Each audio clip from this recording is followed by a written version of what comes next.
Hey everyone, welcome to the Reddit branch. Today we have interesting stories from Reddit that I would love to hear your opinion about.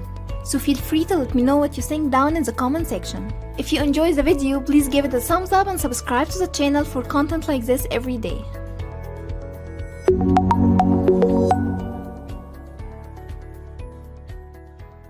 First story. Am I the a-hole for not wanting to pay rent for a place I don't live in?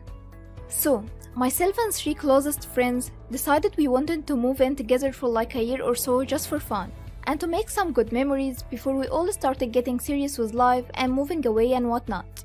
However, at the time, we were looking for places a few months ago. I just got a new job away from where we live, and with COVID, I wasn't sure if I would still have to move away or if I could work from home and still move in with them. During this time, one of my friend's uncles had a house available, but the problem was it was only 3 bedrooms and there were 4 of us.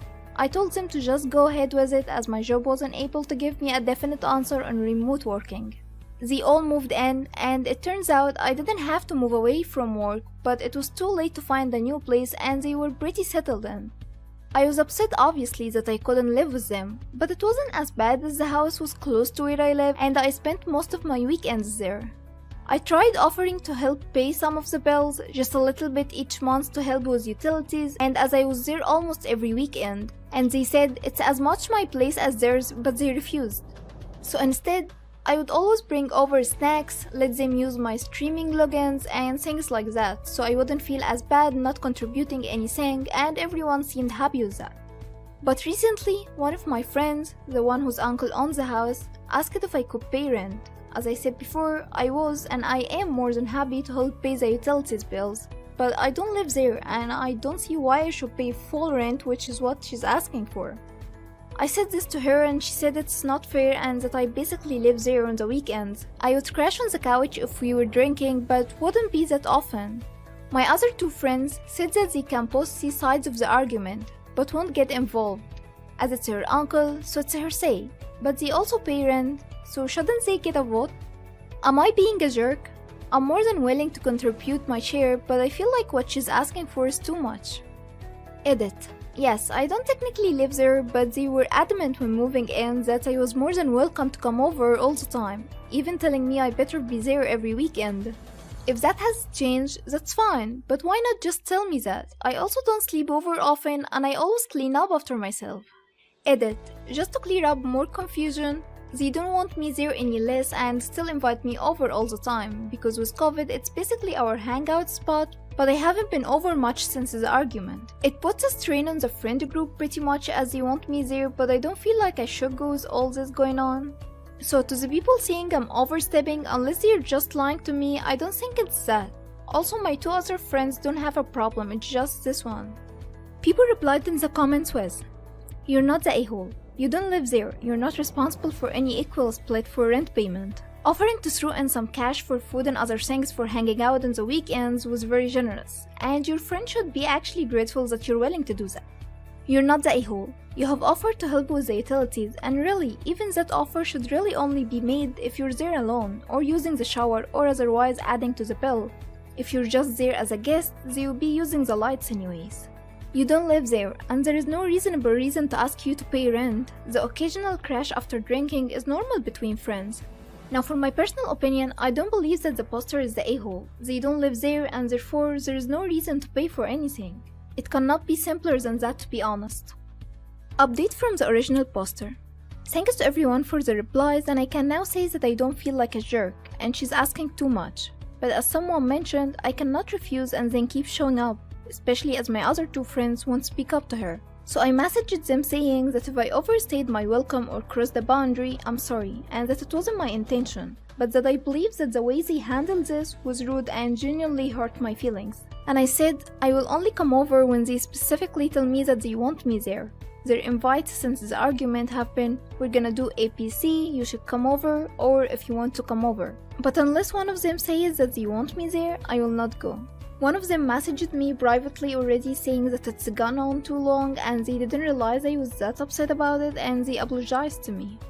They also said I haven't overstayed my welcome, as the whole point was we were gonna hang out all the time and that they would talk to our friend. But I don't think I'll ever be comfortable staying for long there again, so I think it's probably too little too late. Next story. Would I be the a-hole if I told my sister and brother-in-law that they're bad parents? My sister had a baby a few months ago. I'm unemployed and offered to babysit as they both are working from home. It was supposed to be for a month while my sister recovers, but now it's been 3.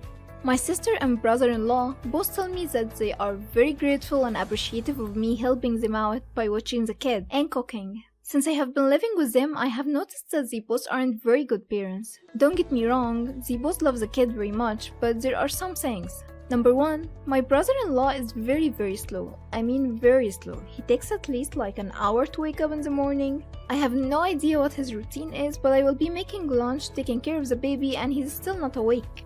What bothers me the most is that he's so slow when he changes the kid's diaper. He's been doing this for months, but he takes at least 5 to 10 minutes and the kid is wailing because he's so hungry and sleepy, but he can't. Number 2, sister loves the baby so much, but also is so impatient. Regularly hand off the baby to me if she's unable to soothe him or if he's fussy. I have soothed him so many times now that I think he's actually attached to me. Whenever I hold him, he calms down. Number 3, the parents are very bad at picking up cues from the baby. I don't know if this is because I end up spending most of the time with the baby or what. I wake up at 5 a.m. to switch out with my brother-in-law. He stays up the whole night to watch the kid sleep as he's afraid something will happen, and spends the rest of the day with him till after dinner, 8 or 9 p.m. My brother-in-law, for some reason, will always default baby crying equals wet diaper. He will change the baby 8 to 10 times a night just for a wet diaper, says the kid won't sleep if he has a wet diaper. I have stayed with the kid before and he will sleep through anything, even a poopy diaper. Because of this, there have been times where the kid is obviously hungry as he woke up from his nap and my brother-in-law changes diapers for 10 minutes. Kid wails because he's hungry and upset, becomes inconsolable and doesn't want to eat anymore. Then my sister gets annoyed. She hands him off to me, I soothe him and feed him. I have tried to politely point out, but they both brushed it off as the kid prefers you, that's why he will eat, sleep, won't cry. I originally had a trip to visit my parents for 10 days, but ended up cutting it short to 5 days as my sister told me she was falling behind on work, eating takeout every day, and my brother-in-law was sleeping 4 to 6 hours a day because he was staying up with the kid, and the kid was being fussy. I have recently landed a job and will be starting in a few days. My sister told me yesterday if I could put it off and help her with the baby instead. She offered to pay me, but I said no. She told me how difficult the kid was and it would be a great help if I stayed with them. I was very tempted to tell her and my brother-in-law off as they're very terrible parents and it's not the kids that is the problem. People replied in the comments with, "You're the a-hole. They are human, they are figuring this out. If anything, you have been enabling their bad habits, which is really what your issue here." Something most people forget is that the new parents need to be parented on how to parent. You doing everything for them and judging them for not knowing things while not actually making an effort to teach them what you know about how to be a parent is not helpful in the long run. You cannot complain and criticize what you have the ability to change. You'll be the a-hole if you just flat out told them, but since you have the out of getting a job, this is your chance to change their behaviors in the moment while you're still there.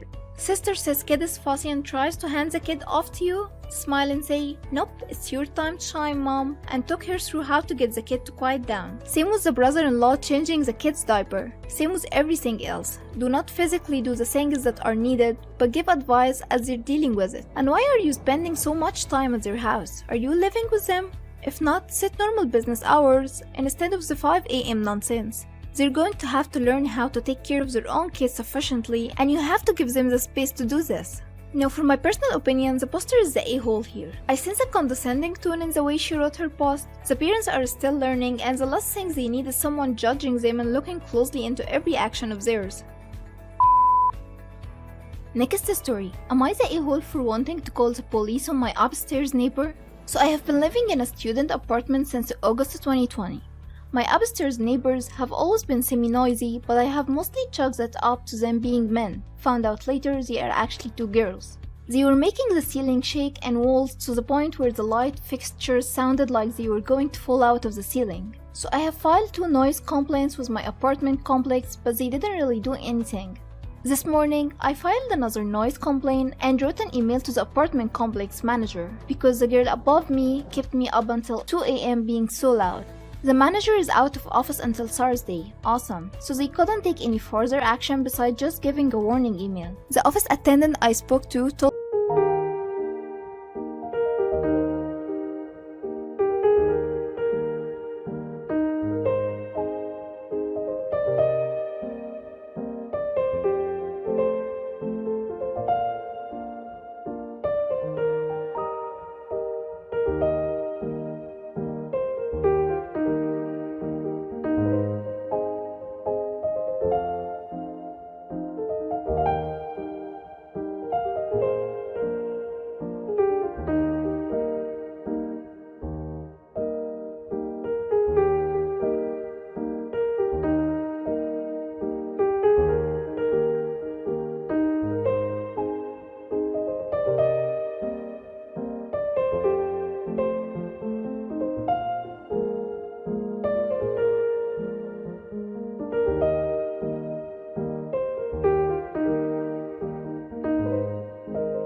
me that if they kept me up that late again to just call the police. This afternoon, around 2-3 p.m., the girl above me was screaming and running, stomping all around the apartment, which gave me an anxiety attack.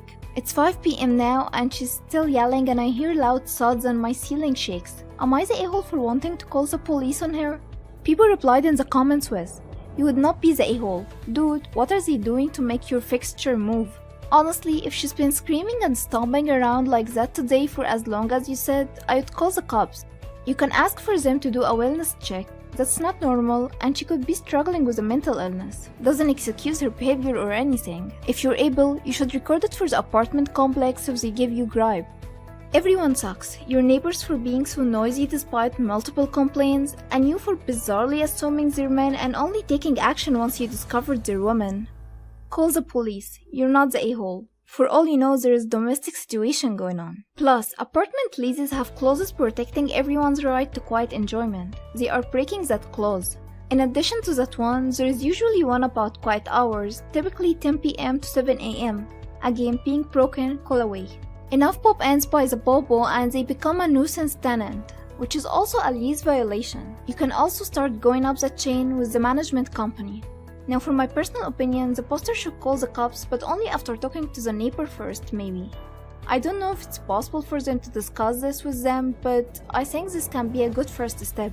If they keep causing such a huge noises, then the cops are the way to go. This concludes all the stories we have for this video. Thank you so much for watching and I hope you enjoyed it. Please feel free to share your opinions in the comment section down below.